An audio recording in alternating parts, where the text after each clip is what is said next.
Hai, kenalin, aku Rani. Kali ini aku akan jalan-jalan ke Bogor. Tapi nggak kayak bulan lalu waktu ke Jogja aku solo traveling. Kali ini aku ditemenin sama teman aku namanya Laras. Kita janjian ketemuan di stasiun Bogor. Nah, tuh dia tuh orangnya. Udah kelihatan dari jauh. Meskipun udah 3 tahun gak ketemu, tapi aku hafal banget cara jalannya.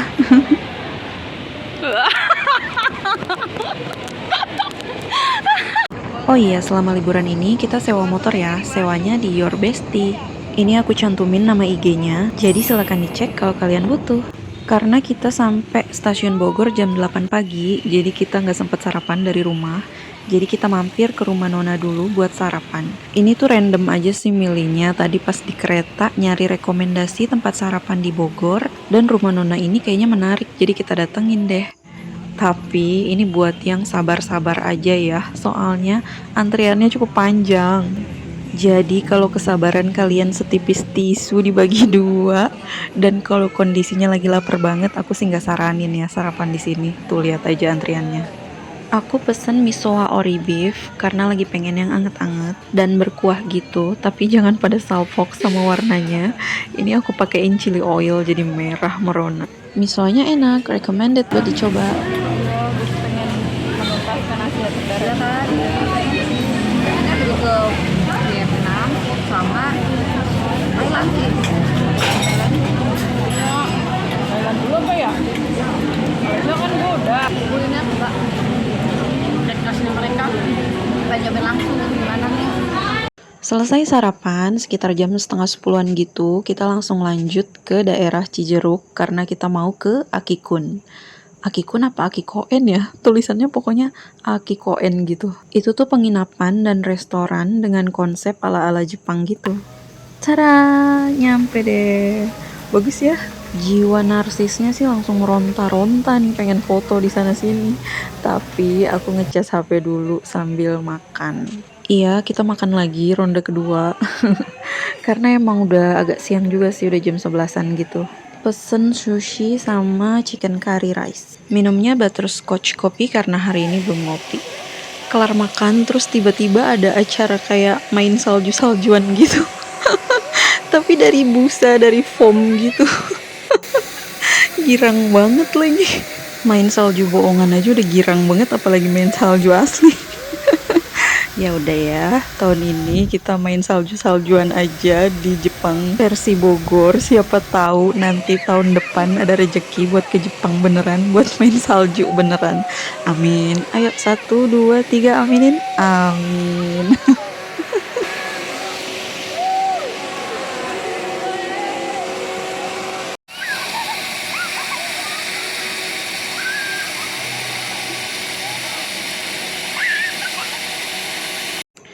Setelah puas main salju, asik. Ya pokoknya setelah main foam busa itu deh, kita keliling-keliling sekitar Akikoen, terus foto-foto dan ngambil beberapa footage. So, silahkan menikmati setiap sudut dari mini Jepang versi Bogor ini. Enjoy!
Setelah puas keliling-keliling, aku sama Laras akhirnya nyantai dulu di pinggir kolam sambil main ayunan.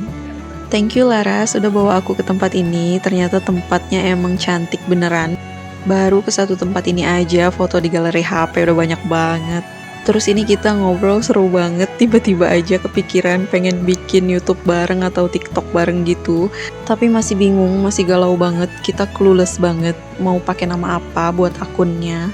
Masih harus dipikirin dan didiskusiin sih, nggak bisa cuma kalau ketemu sekarang doang. Semoga bisa terrealisasi, amin. Nah ini pas aku mau pulang sekitar jam 2 gitu, tiba-tiba aja hujan deres sederes-deresnya, plus petir, gluduk, ya ampun takut banget. Dan cukup lama, aku nunggu hampir 2 jam. Rencananya dari sini tuh pengen ke Telaga Saat langsung, tapi kondisinya nggak memungkinkan banget. Akhirnya kita memutuskan untuk langsung pulang aja ke penginapan, karena kondisinya udah jam 4 gitu, kita takut kemalaman. Ini aku lagi foto di depannya Akikun, ini kondisinya waktu sebelum hujan ya. Lihat aja awannya udah gelap banget, padahal di belakang kita tuh kalau cerah itu tuh gunung. Setelah dari Akikun, kita langsung ke penginapan, perjalanan kurang lebih 1,5 jam, sampai penginapan jam setengah 6 sore. Pas sampai, kita langsung mandi, bebersih, sholat, segala macem, terus langsung pesen makan. Pesen dari penginapan aja, karena udah males keluar, udah capek banget, karena kita naik motor tadi hujan-hujanan. Makan sambil nonton YouTube sendiri. Dan surprisingly, makanannya tuh enak-enak loh. Laras pesen ayam geprek dan aku nasi kulit daun jeruk. Oh iya, ini aku nginep di Hotel Amarsha. Maaf banget aku nggak sempet room tour karena kondisinya waktu nyampe tuh bener-bener basah gitu, lepek. Jadi udah nggak kepikiran buat bikin room tour. Tapi penginapan ini tuh recommended banget guys. Terbukti dari ratingnya di Traveloka itu 9 dan di Google Review juga 9. Meskipun lokasinya nggak di pinggir jalan raya utama, tapi lokasi penginapannya tuh strategis banget, deket kemana-mana. Dan yang terpenting harganya tuh murah banget, nggak nyampe 300.000 semalam. Udah gitu penginapannya bersih, air hangat dan air dinginnya oke, lancar semuanya. Kamarnya wangi, bedsheetnya wangi, kamar mandinya juga nggak pengap. Amenitiesnya lengkap, terus dapat free snack di malam dan pagi harinya. Semua staffnya ramah, bahkan kalian kalau bawa kendaraan kalian tuh bakal dicuciin pas malam hari. The best banget kan? Dan itu free ya, nggak kena cas apapun. Bahkan kita dikasih gantungan kunci buat kenang-kenangan yang bertuliskan nama kita. Gemes banget sih Hotel Amarsha, ya ampun. Pokoknya kesan aku nginep di penginapan ini tuh perfect. By the way, setelah check out ini kita langsung menuju ke Telaga Saat. Kalau nggak salah kita berangkat jam 8-an gitu. So, enjoy the view.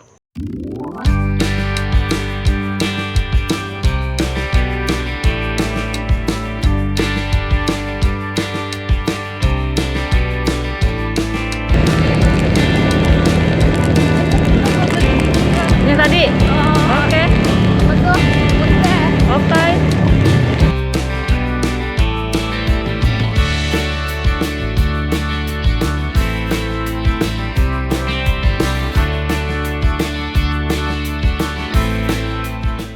Setelah masuk dari loket Telaga Saat, kita tuh nggak langsung ke Telaga Saatnya, kita banyak berhenti-berhenti buat foto. Karena sepanjang perjalanan tuh emang indah banget, jadi sayang banget kalau dilewatin.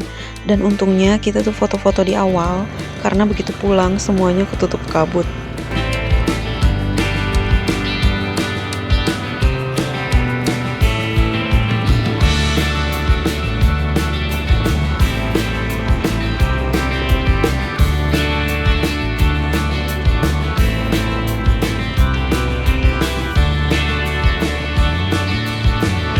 Nggak usah takut nyasar kalau kesini karena semua penunjuk jalannya tuh udah jelas banget.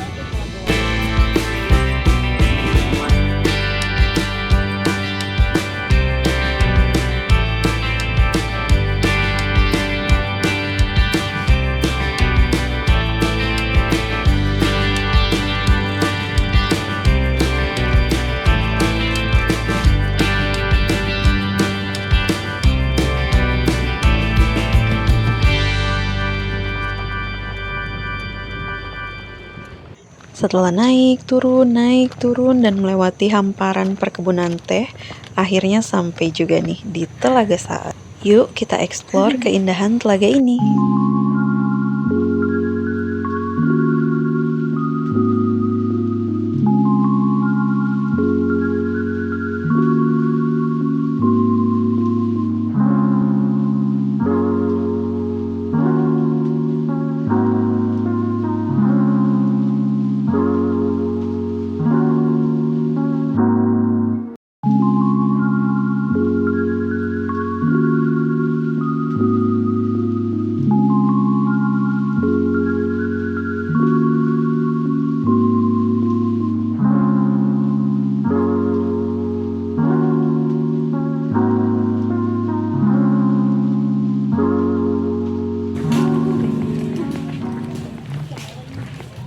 Kita mau berpiknik, berani banget berdua. Ayo, gue takut udah nyampe tengah nggak bisa balik, nggak bisa ngedayungnya. Iya lagi. Ada ainan, mau naik ainan kan? Coba ini lihat, coba yuk kita lihat. Coba.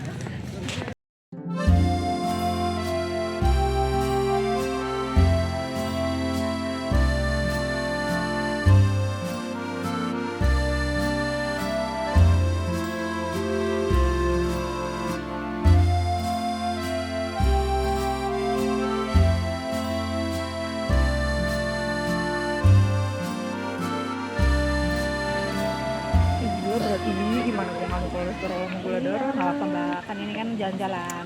Kita di rumah itu lagi. Gue puasa lagi. Tadi gue udah makan lumpia aja 3 ras. Terus Indomie. Maaf ya Laras kalau gue yapping terus dari tadi. Abisnya gagal diet banget. Cita-citanya sih pengen kurus, tapi pagi-pagi udah nyarap Indomie pakai gorengan lagi.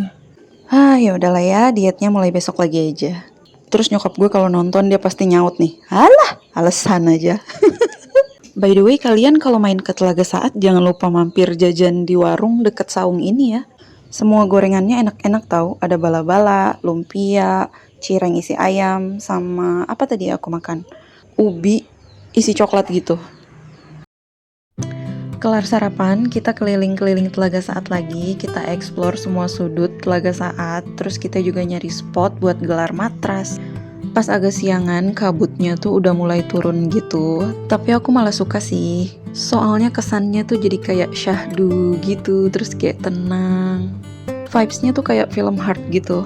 Milenial sama Gen Z generasi awal pasti tahu deh. Karena itu cinta segitiga paling fenomenal di zamannya.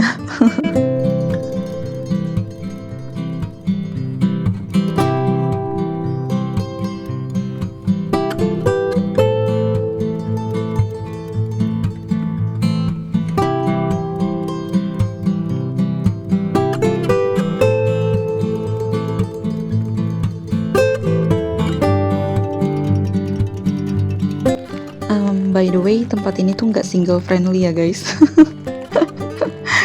Jadi jangan coba-coba ya solo traveling ke sini. Kecuali kalau mental kalian baja sih. Karena kebanyakan yang kesini tuh pasangan, kalau nggak family trip gitu.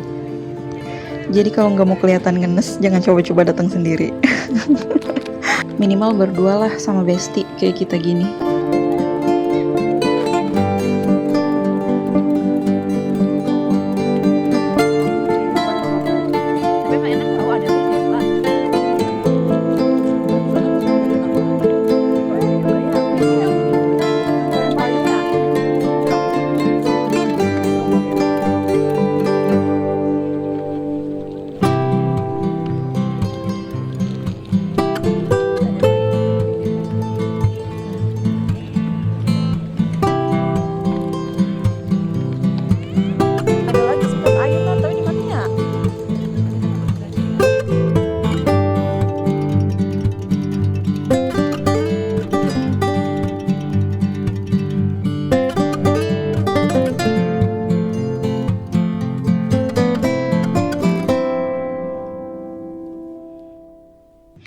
Oh ya, di sini tuh banyak banget jasa foto. Jadi kalian bisa pakai jasa fotografer yang ada di sini.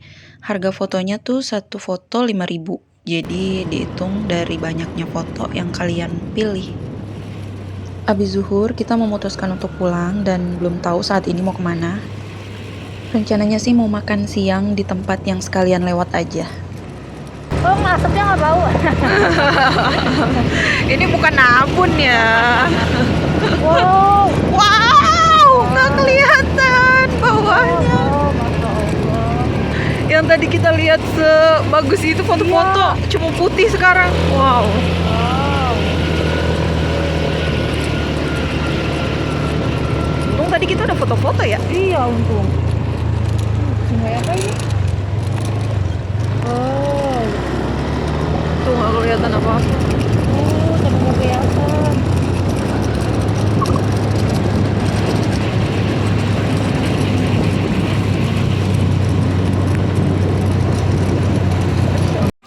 Akhirnya kita memutuskan untuk makan siang di warung kopi Klotok karena lokasinya persis di pinggir jalan raya searah sama jalan pulang.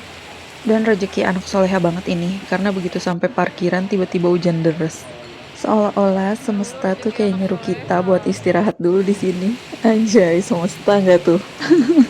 Udah kayak anak senja banget bahasanya. Aku paling suka sama suasananya di sini. Nuansa khas Jawanya tuh dapat banget dengan bangunan pendopo lawas kayak gini.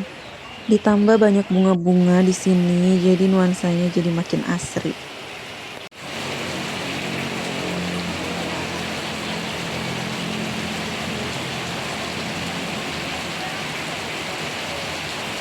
Pas aku datang cukup antri gitu karena kita datang benar-benar pas jam makan siang sih, sekitar jam 1-an.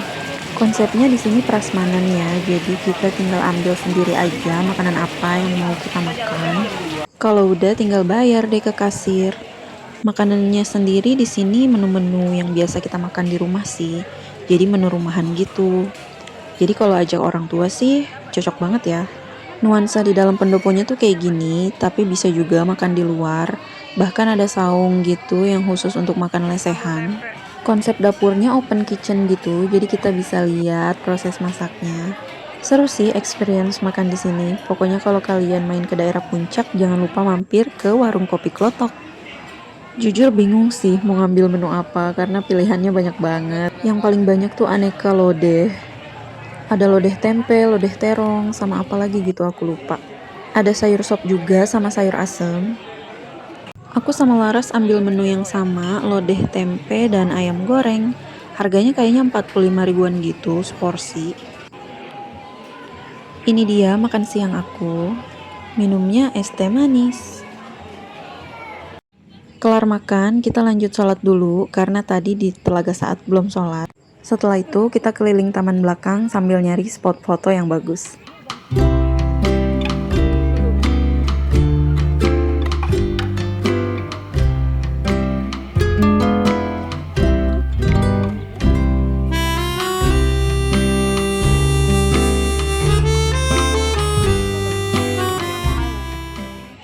Setelah keliling dan foto-foto, kita akhirnya melanjutkan perjalanan lagi ke arah stasiun Bogor. Kita tuh rencananya mau ngopi, tapi mau cari tempat kopi yang searah sama jalan pulang aja. Dan secara nggak sengaja kita menemukan tempat ini, namanya Ngopi di Sawah. Menemukan tempat ini tuh pas lagi macet, pas banget di depan plang penunjuk arah Ngopi di Sawah.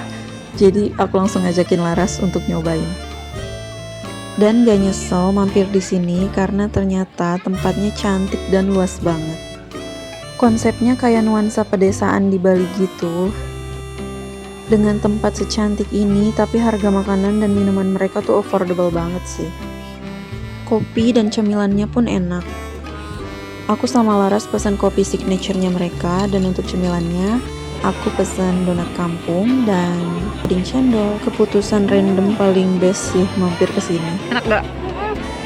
Masih dingin. Oh dingin. Enak. Ininya nggak terlalu manis. Dicampur sama ini pas. Enak.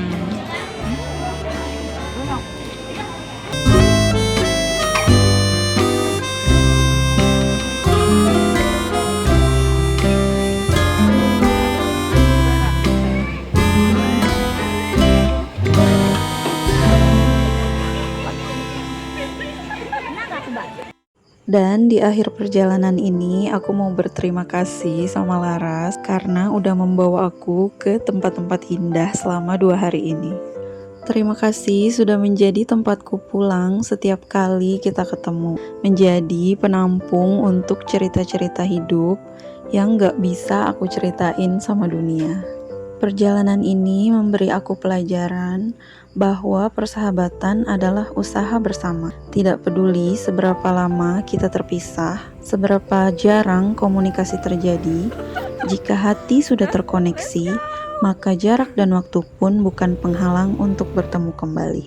Ayo kita tetap sehat, tetap hidup lebih lama lagi, karena masih banyak tempat-tempat indah yang harus kita kunjungi.